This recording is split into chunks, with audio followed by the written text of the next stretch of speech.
So I am from Rhode Island. I go to the University of Rhode Island, and it's kind of a long backstory on why I decided to start Glimmer of Hope, but I'll start off with the fact that when I was 12 years old, I believe, 12 or 13, a friend of my sister's was diagnosed with leukemia. And that was the first child I had ever heard of being diagnosed with cancer. So I decided I wanted to do something for her.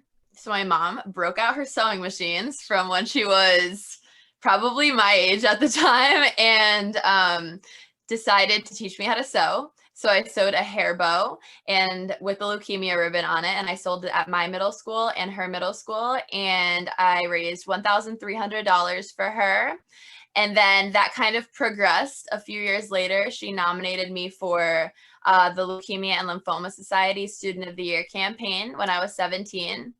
I competed in that against students in Rhode Island in high school, and I ended up winning by raising $43,000 in 6 weeks for blood cancer research and patient care. And that was such an incredible, incredible experience. And I reconnected with a very, very special little girl in my life, Ella, who had just been diagnosed with leukemia at the age of 11. We had known each other. We went to the same elementary school. She was 5 years younger than me. But we reconnected. She came to all my events. We became super close. Like, she called me her big sis. I called her little sis. And she just continually inspired me. So unfortunately, after some complications, Ella passed last year at 14 after a relapse. And she actually wrote a letter to American Girl when she first lost her hair, asking them to create a bald doll. And they said, well, we have a bald doll, but we don't sell it. So she is the reason why they sell the bald doll, why it's on display.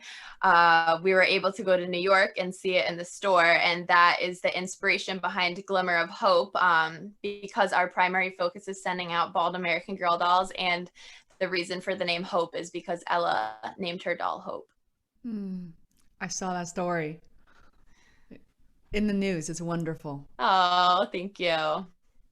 It's just amazing to be able to continue her legacy and bring so much joy to kids like she brought to me, and I know so many others in her short life.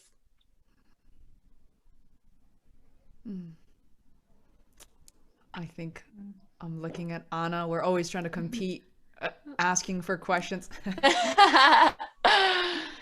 You want to It's a go for little bit of a heavy story, I know, but as heavy as childhood cancer is, I think that our purpose is to take away some of that heaviness and bring some of that joy, like Ella wanted girls to feel represented like she did. So that's what we hope to do by sending out this doll.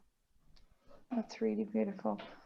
Yeah. And are you also thinking of sending something to boys, or is this only for girls, or?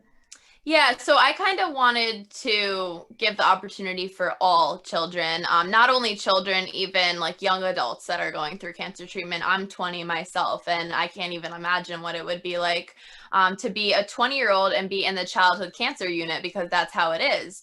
Up to 26 years old, they're in the pediatric oncology unit.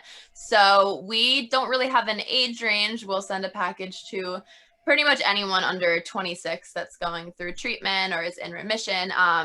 And so we send the ball dolls, and we also send care packages with a typically $150 value to each package that is curated specifically for the child.